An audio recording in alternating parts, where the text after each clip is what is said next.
Banyak yang sepele. Inilah 5 penyebab sholat menjadi tidak sah yang sering dilakukan kaum muslim. Kesalahan ini sering dianggap remeh karena terlihat sederhana, padahal dampaknya sangat besar terhadap ibadah kita. Yang pertama dan yang paling sering terjadi adalah saat mengucapkan takbiratul ihram. Banyak orang melafazkan Allahu Akbar hanya di dalam hati, tanpa suara sama sekali. Padahal takbiratul ihram adalah pintu masuk sholat. Minimal, lafaz tersebut harus terdengar oleh telinga kita sendiri. Jika tidak, maka takbir tersebut dianggap tidak sah dan otomatis sholat pun tidak sah. Ini bukan soal keras atau pelan, tetapi soal ada atau tidaknya suara yang keluar dan bisa kita dengar sendiri. Kesalahan kedua yang juga sering dilakukan adalah membaca surah Al-Fatihah tanpa suara, hanya dibaca di dalam hati. Padahal Al-Fatihah adalah rukun solat yang tidak boleh ditinggalkan. Membaca Al-Fatihah bukan sekadar menggerakkan hati atau pikiran, tetapi harus ada bacaan yang keluar dari lisan dan terdengar oleh telinga sendiri. Kesalahan ketiga adalah saat membaca tahiyat akhir.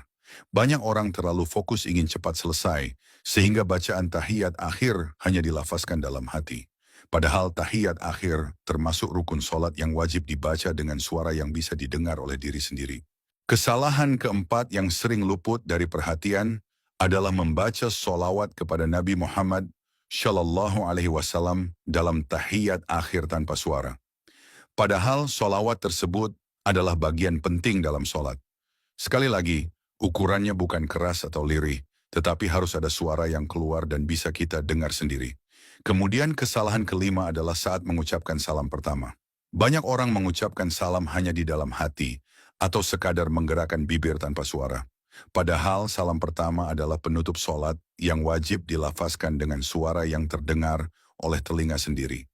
Semua kesalahan ini terlihat sepele, namun sangat menentukan sah atau tidaknya solat kita.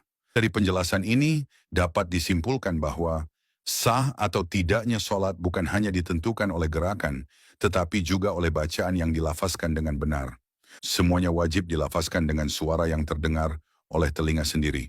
Kesalahan-kesalahan yang terlihat sepele ini ternyata bisa berdampak besar pada keabsahan solat. Karena itu, penting bagi setiap muslim untuk memperbaiki solatnya, bukan hanya dari gerakan, tetapi juga dari bacaan.